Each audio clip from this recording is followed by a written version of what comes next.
Have you ever watched someone chase change, only to see them crash back into the same old patterns weeks later? Maybe they swore off sugar, joined a gym, downloaded a meal tracking app, and by day 10, they were back on the couch with a bag of chips. Maybe that person is you. No judgment. It's one of the most human experiences there is. But what if the reason every attempt failed had nothing to do with willpower, genetics, or time, and everything to do with method? Today I want to share a framework built from 5 Japanese philosophies that, when combined, create something quietly revolutionary. It won't ask you to overhaul your life. In fact, it will ask you to do something so small you'll almost laugh. But stay with me, because small is exactly the point. Meet Daniel, 42 years old, a logistics supervisor, up before dawn, home after dark, a wife, 2 kids, a mortgage. The kind of man who gives everything to everyone and saves nothing for himself, including his health. At his heaviest, Daniel weighed 138 kilograms. Not because he was lazy, not because he didn't care, but because life had quietly swallowed every good intention he'd ever had. His meals were whatever was fast. His evenings were whatever required the least energy. His body had become something he carried, rather than something he lived in. The signs were there. Climbing a flight of stairs left him winded. Getting off the floor after playing with his kids required a plan. He started making excuses, skipping the park, missing school plays, watching from the sidelines of his own life. He had tried before.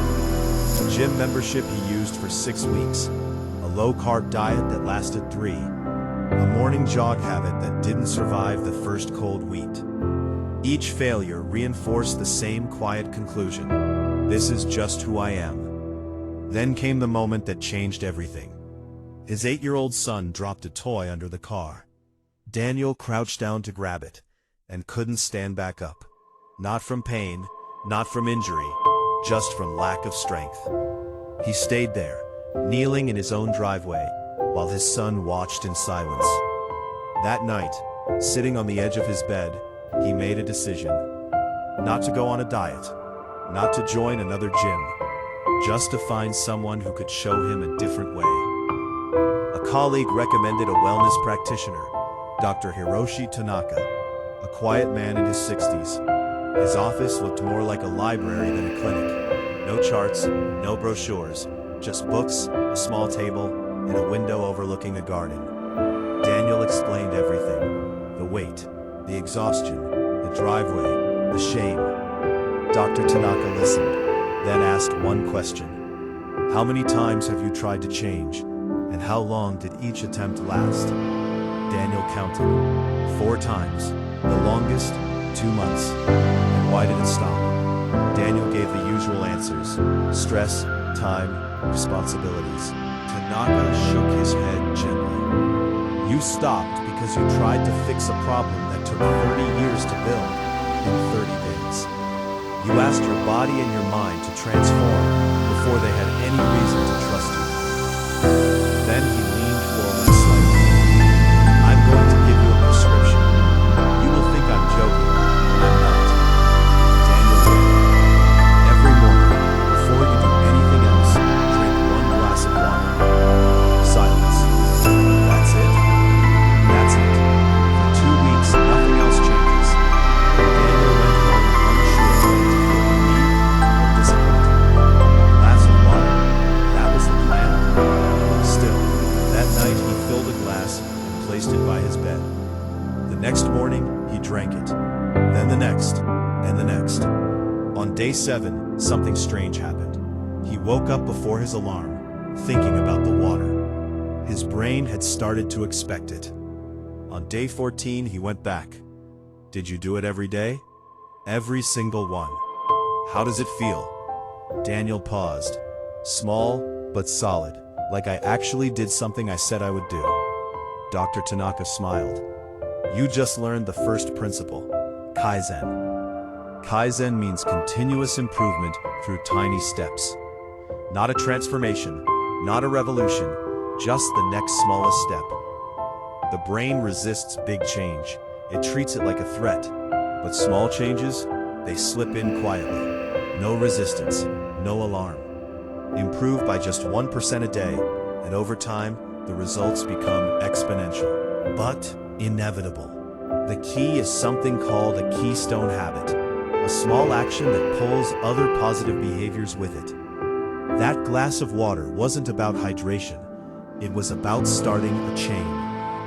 Weeks later, Dr. Tanaka asked a different question. Why are you really doing this? To lose weight. Go deeper. Daniel sat quietly. Then his voice changed. I want to be at my daughter's wedding. I want my son to remember me as someone who showed up. I want my wife to have a partner, not a patient. Dr. Tanaka wrote one word, Ikigai, your reason for being.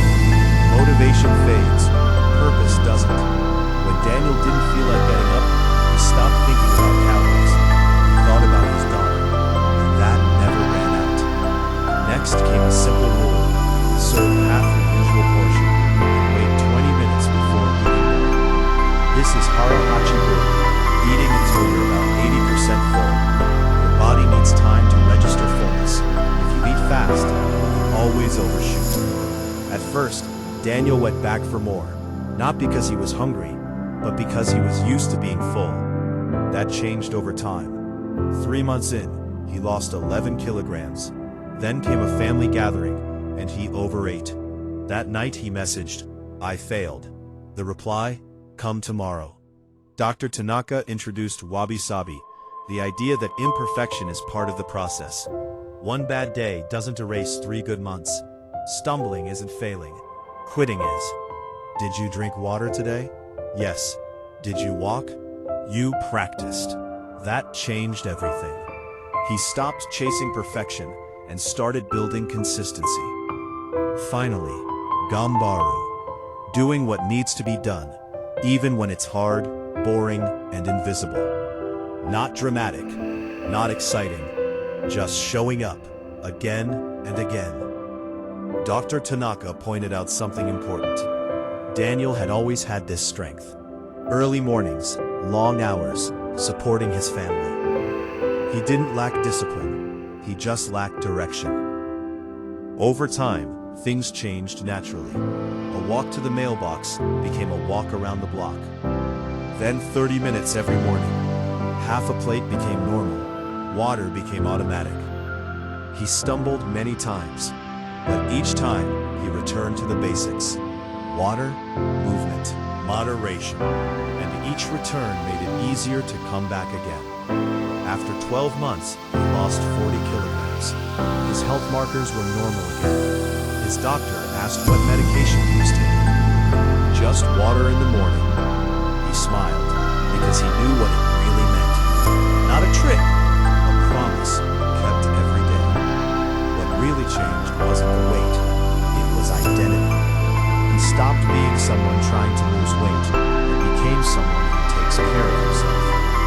When behavior becomes identity, it stops requiring willpower.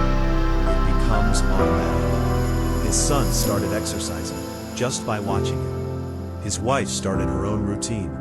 His daughter called him the most consistent person she knew. Change didn't just affect him, it gave others permission to change too. So here's the system simply. Know your real reason.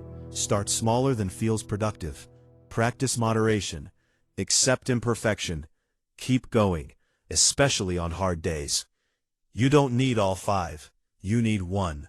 And it needs to be so small, you can't avoid it.